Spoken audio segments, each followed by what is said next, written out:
Hi there, and welcome to our Urban Dictionary project.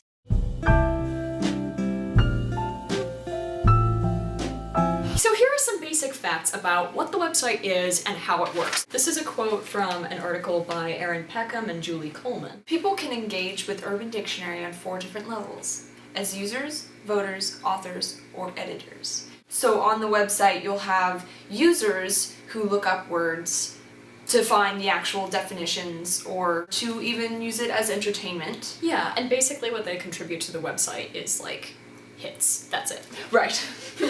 Voters who actually vote on the content that is being put out. Authors who actually write the definitions and make them entertaining for us users.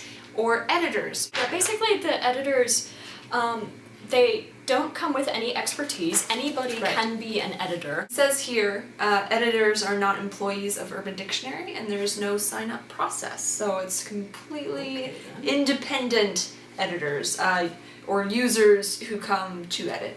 So for those of you who are unfamiliar with what Urban Dictionary is, here's just some information about who uses it and why. This is a quote from the book Global English Slang, edited by Julie Coleman. Approximately 37 million individuals access Urban Dictionary each month.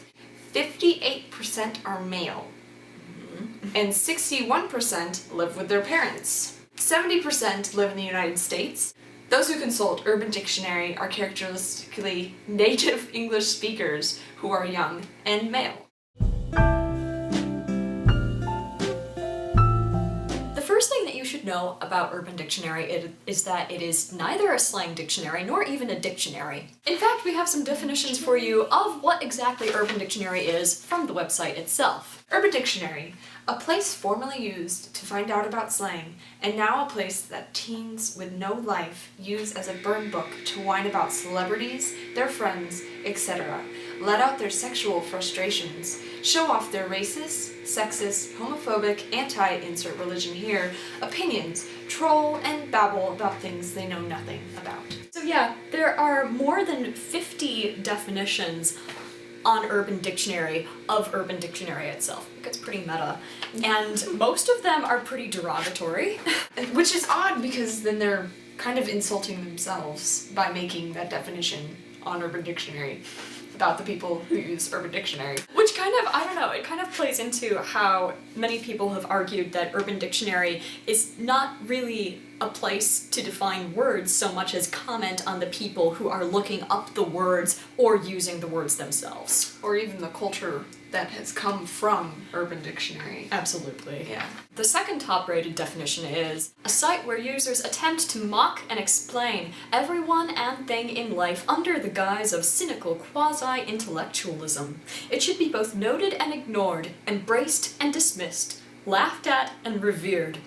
Urban Dictionary shows us we're all just a type, no matter how hard we try to escape or deny it. Wow. How That got deep. insightful.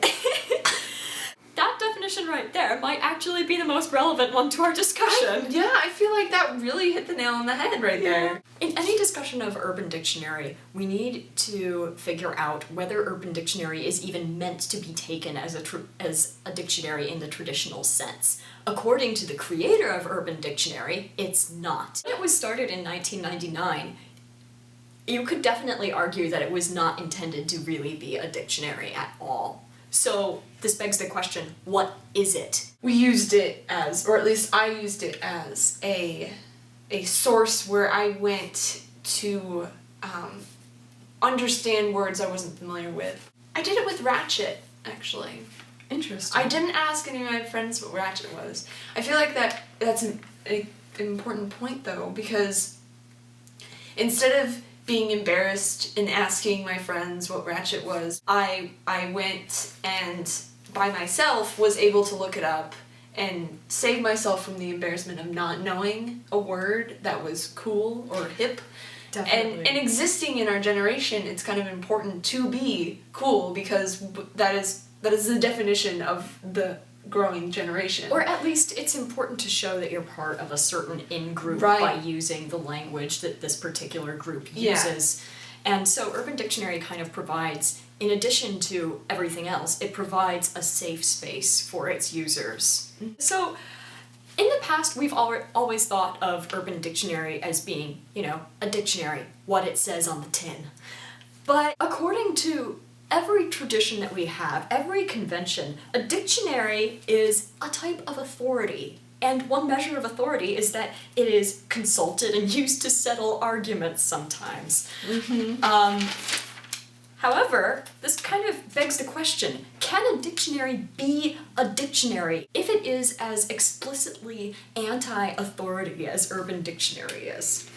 I actually think that this explicit anti-authority of Urban Dictionary in part explains the demographics that we see of the people who use it, considering that, 58% of the people who use it are men. 61% are people who still live with their parents. It has a very definitely male bias to it. It plays into this young male subculture of humanity where the anti-authoritarianism of it can be very appealing. Most frequent lookups in Urban Dictionary in the second half of 2012, we go from July to December, and the top lookup word is swag for all of those months. And I'll put this up. It just goes swag, swag, swag, swag, swag, swag. One thing that was really interesting to us when we looked up the most commonly researched words in Urban Dictionary was we found canoodling near the top of the list. This kind of surprised us because canoodling is not only an actual word, it's a rather old word. The reason that people look it up in Urban Dictionary and write definitions to correspond to it is that because it's such an old word, it's fallen out of use. When people hear it, young people our age approximately, they don't know what it means for one, and they also don't think it's a real word because it sounds strange. And so they don't look it up in a legitimate dictionary firsthand, they look it up in a slang dictionary because they presume it to be slang. Newfangled? Yes. None of these definitions are written in standard English. Typically, when you think of a slang dictionary as a type of research project, obviously there's going to be discussion of non-standard English, but the discussion is going to be in standard English. Whereas, in this case, nothing is in standard English. In fact, in many ways, it's almost anti-standard English.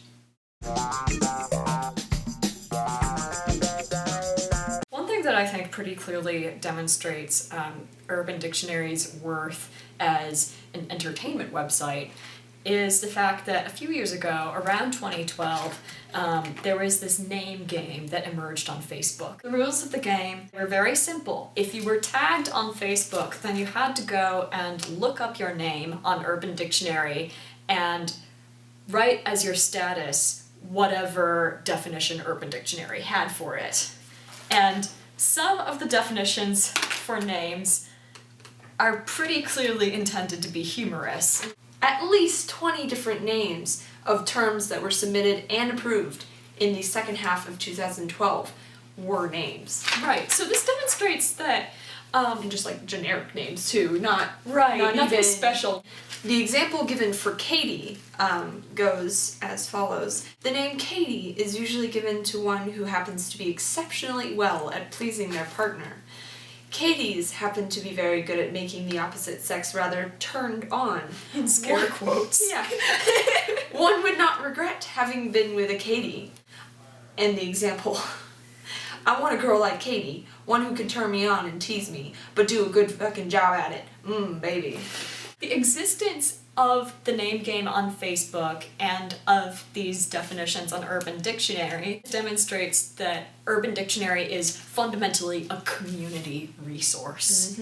And its definitions very much show who is part of this in-group, who is part of the out-group. And second, the most common uses of Urban Dictionary is as a comedy website, not just an entertainment website. For example, there have even been print books published that are just intended to be coffee table books full of Urban Dictionary definitions, and these are never sold in reference sections, they are only sold in humor sections. Which is interesting, it's kind of a paradox that we have here, because on the one hand, we have a resource that is of unquestionable linguistic value, because it shows dated examples of slang from its primary users. Wow, that is a gold mine. Yeah. On the other hand, nobody takes it seriously. Not the creator, not the people who are using it. The definitions in general are intended to be facetious to an extent, and they are intended not only to make definitions, but to comment on those who are using it, which is not really the purpose of a dictionary, one might argue.